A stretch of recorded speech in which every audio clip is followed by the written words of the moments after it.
All the recordings are played once only. Section 1. Look at questions 1 to 6.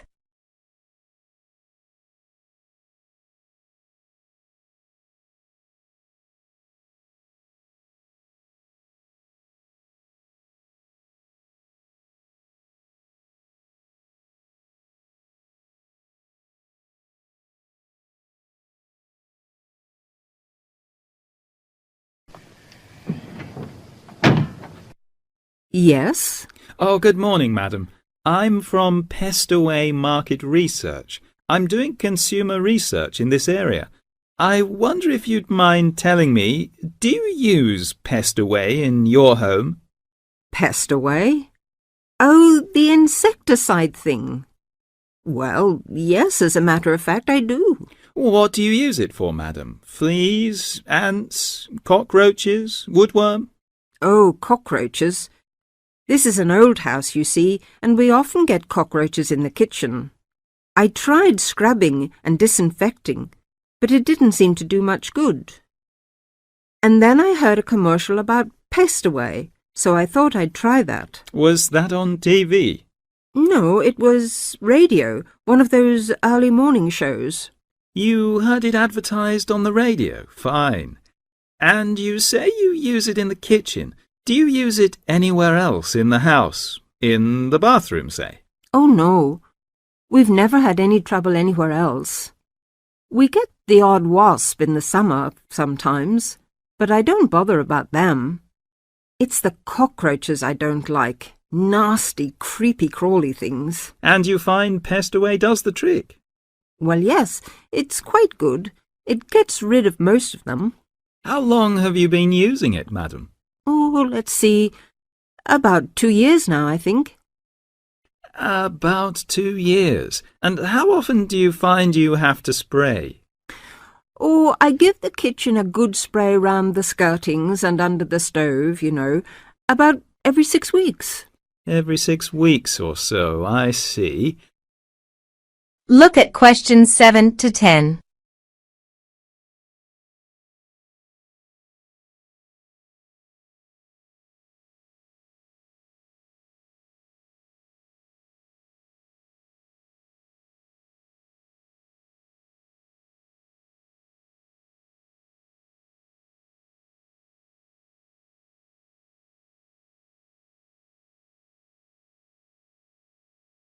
Where do you buy your Pestaway, madam? A supermarket? Chemist?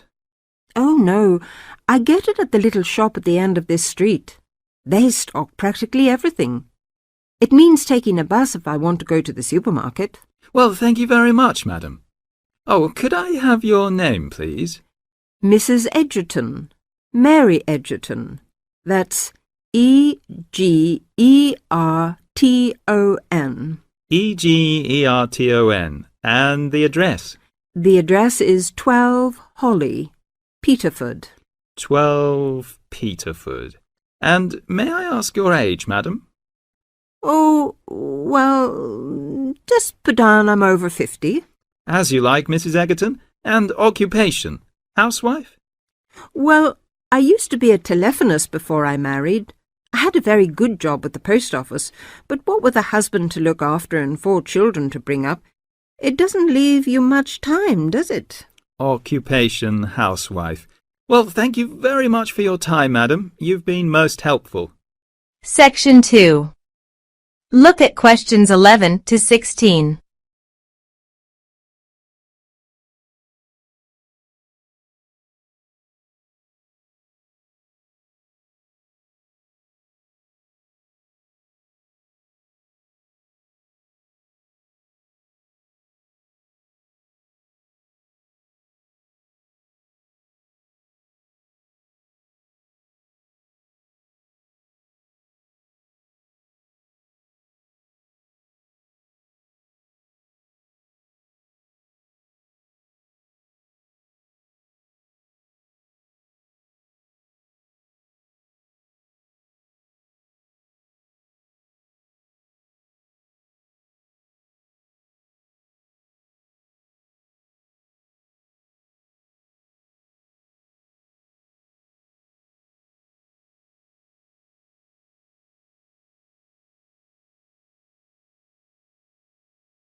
During the short break we just took, several of you approached me with questions. So before going on with the orientation talk, I'd like to address those queries. As I found, if one person asks a question, probably a dozen others are wondering about the same thing. The first question is whether Wasamata University employs modules technology as an instruction method. The answer is yes, we do. At least that's what the university catalogue says.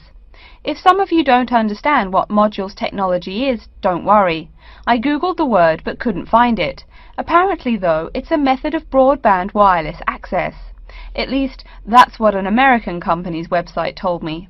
But again, don't worry. If you need to know something more, your professor can tell you. Another question someone asked me was what tomorrow's workshop on research methods and skills was about. Well, research skills include any method you can imagine for finding and presenting any information you need. That's not just schoolwork either. Writing English, the native language for most of you, and finding a job are also research skills. And yes, those will be addressed in tomorrow's workshop. As you know, Wasamata University is one of this country's premier universities for the study of the dismal science, economics. Some of you, it seems, want to get a jump on their classmates. During the break, half a dozen of you came up and asked me where to find economics tomes.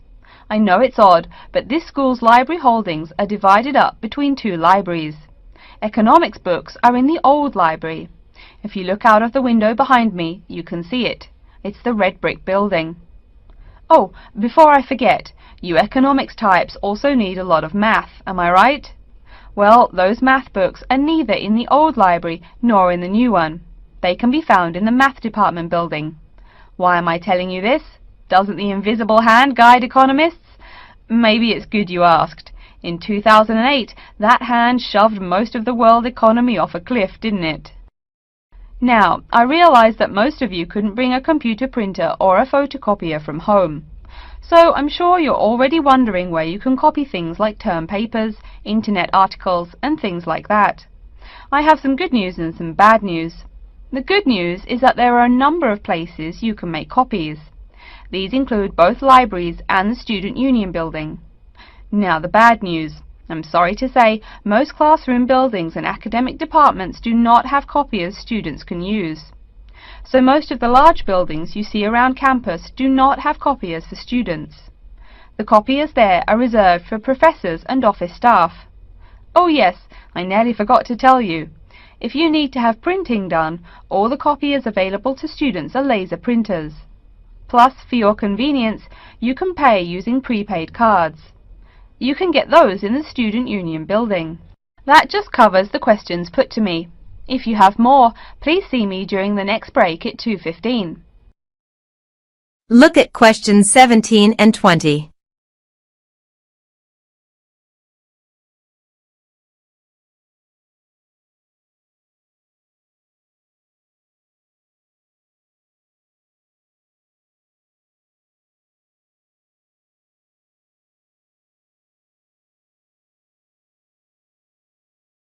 Right now, though, I'd like to start to give you a rundown on the various facilities here on campus.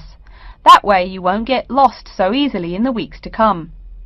I've been told that this year's incoming class features a large number of married students and parents.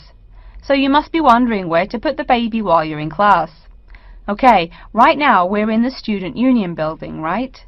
Remember the big doors in front where you all came in? If you go out of the building, you can see the nursery is just on the other side of this building. It's only about 20 meters away. Convenient, eh? Next, we're all from different places around the country. Some of you are from other countries. That means we're pretty likely to get sick during the first months of school as we expose each other to many new viruses. So where's the doctor? Of course, you need to find the Medical Services Center, which is on the right as you leave the building. Remember, that's the second building on the right. And if you look out of that window, you can see a lot of antenna and satellite dishes on the roof. So that's what we call the Media Center. Yeah, I know, I think it's confusing too. The Media Center is next to the Medical Center. The chairwoman of the journalism school on the first floor doesn't like it when people who wander in there mistake her for a nurse. Chances are you'll have at least one math class while you're here.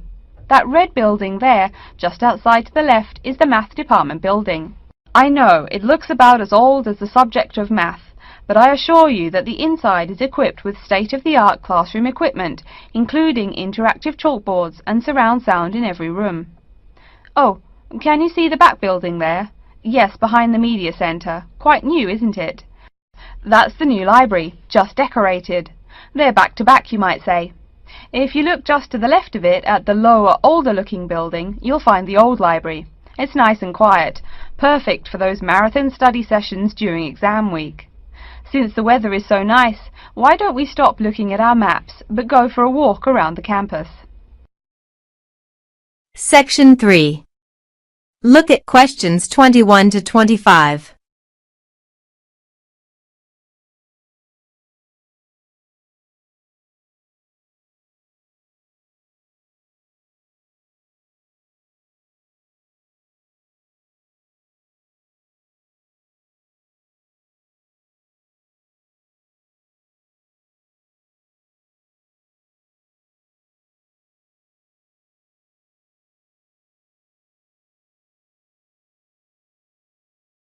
Joanne! Hi, you must be Rob. Nice to meet you. So, I hear you're planning to visit Australia. Yeah, and I really wanted to talk to you because I was thinking of spending some time in Darwin, and my sister told me you're from there. That's right. So, tell me about it. Well, where shall I start? Well, Darwin's in what they call the top end, because it's right up at the northern end of Australia, and it's quite different from the rest of Australia in terms of cultural influences. In fact, it's nearer to Jakarta in Indonesia than it is to Sydney, so you get a very strong Asian influence there. That means we get lots of tourists. People from other parts of Australia are attracted by this sort of international cosmopolitan image. And as well as that, we've got the same laid-back atmosphere you get all over Australia. Probably more so, if anything, because of the climate.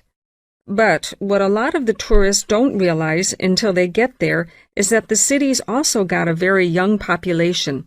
The average age is just 29, and this makes the whole place very buzzy. Some people think that there might not be that much going on as far as art, music, dancing, and so on are concerned, because it's so remote. I mean, we don't really get things like theater and opera in the same way as cities down in the south, like Sydney, for example, because of the transport expenses. But in fact, what happens is that we just do it ourselves. Lots of people play music, classical as well as pop, and there are things like artist groups and writers groups and dance classes. Everyone does something. We don't just sit and watch other people. You said it's very international. Yeah, they say there are over 70 different nationalities in Darwin. For instance, there's been a Chinese population there for over 100 years. We've even got a Chinese temple. It was built way back in 1887, but when a very bad storm, a cyclone in fact, hit Darwin in the 1970s, it was almost completely destroyed. The only parts of the temple that survived were part of the altars and the stone lions, but after the storm, they reconstructed it using modern materials. It's still used as a religious center today, but it's open to tourists too, and it's definitely worth going to see it. Oh, and as far as getting around goes, you'll see the places that advertise bicycles for hire, but I wouldn't recommend it. A lot of the year, it's just so hot and humid. Some tourists think it'll be fine because there's not much in the way of hills and the traffic's quite light compared with some places, but believe me, you're better off with public transport. It's fine and not expensive. Or you can hire a car, but it's not really worth it. What's the swimming like? Well, there are some good beaches, but the trouble is that there's this nasty creature called the box jellyfish, and if it stings you, you're in bad trouble. So you have to be very careful most of the year, especially in the winter months. You can wear a lycra suit to cover your arms and legs, but I wouldn't like to risk it even so, personally. And there are the saltwater crocodiles, too. I mean, I don't want to put you off, There are protected swimming areas netted off where you'll be safe from jellyfish and crocs, or there are the public swimming pools. They're fine, of course. Look at questions 21 to 25.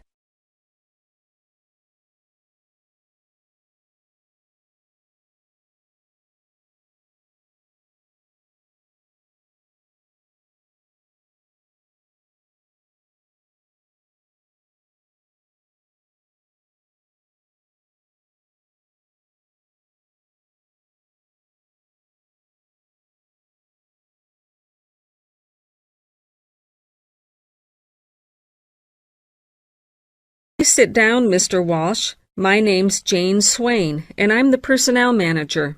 Hello, how do you do? Now, this is just a short preliminary interview. I'd like to chat about your present job and what you've done up till now. Yes, of course. Well, could you tell me how long you've had your present position in Weston's? It is Weston's, isn't it? Yes, that's right. I am not sure. Let's see. I left university in 2005. Is that right? Yes, 2005. Then I was unemployed for about 3 months. And then I traveled round America for a few months. So, yes, it must be about 3 years now, in fact. Yes. And have you any particular reason for wanting to change jobs? I mean, why do you want to move? Well, I actually like my present job and still find it interesting and stimulating. The salary's okay, so it's nothing to do with money, though you can always do with more. I suppose the thing is that I'm really very ambitious and keen to get promoted, so that's the real reason. You say you like your job. Can you tell me what aspect you like most? Oh, my dear, that's difficult. There are so many things. The other people are great. There's a good cooperative atmosphere. I mean, among the staff, and compared to other companies, the conditions are great. I mean, the office itself and the working conditions. And then there's the fact that they give me lots of room for initiative and let me make decisions. You know, that's what I really like most about the job. Yes, well, we're looking for someone like that. You know, someone who isn't a clock watcher and who isn't too concerned about working fairly long hours. Oh, I don't mind that. I'm used to it. And what about your education? You went to Manchester University, didn't you? Yes. After leaving school, I started a diploma course in design, but I decided to give it up and did an arts degree at university instead. Good. And have you done any courses since? You have some time to check your answers from 21 to 30.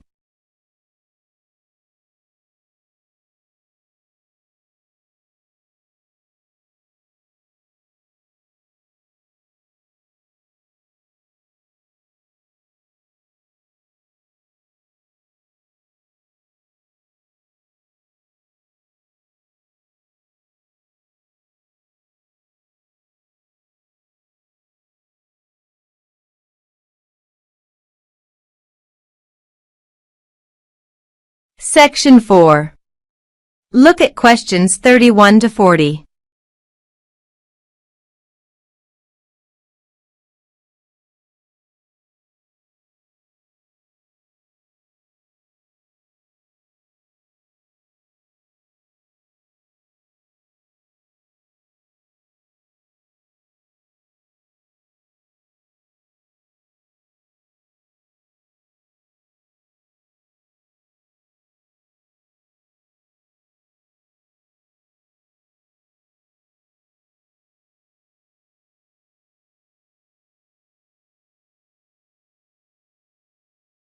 Riverdance is not just an expression of self-confidence, a kind of culturally interesting pop song.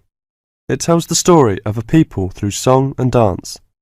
It tells the story of the people whose spirit was broken by an event which occurred in the middle of the 19th century, but continued to affect the society until 1961, the Great Famine. What is a famine? In 1840, the official population of Ireland was 8 million. They were largely poor and living in the countryside. They were beginning to have an interest in independence, and perhaps had things been different, Ireland might have been independent much earlier. But there was a serious problem in the agricultural system. All crops were grown to pay the rent of the land, and all that was grown to eat was the potato. This was fine until the potato crop failed, as it did from 1845 to 1848. The stories of what happened in those times live on in the popular culture of Ireland, and I won't tell them here, but the result was that 2 million people died or left the country by 1851. When you realise that the population continued to go down until 1961, you can realise what a disastrous effect this famine had on the people. Compared with China, imagine if the famine of 1960 reduced the population by a quarter and it kept falling to less than half of its pre-famine figure. Anybody with ideas left and went to England, America or Australia.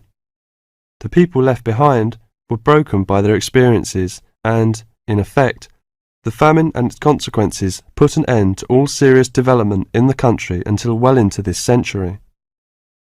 The Irish in Ireland lost all hope and self-confidence, and much of our modern culture is about the sadness of that time and the sorrow of saying goodbye to those who left and left well into the last century. Ireland has the highest emigration rate of any country in Europe for the last 2 centuries. We even have an expression for this saying goodbye. It is called the American wake. It means the ceremony, like that of a funeral for someone going to America, because you will never see him or her again. Do you know why there is Irish music on the film Titanic? It is because most of the people killed were Irish. The leaving continued until the 1970s because independence in 1921 was followed by a civil war and an economic depression. Almost every family in Ireland has relatives abroad, and up till the 1960s in some places, of a class of 30 graduating from high school all left. Along the west coast, closed-up houses from that time falling into ruin are still common. You have some time to check your answers from 31 to 40.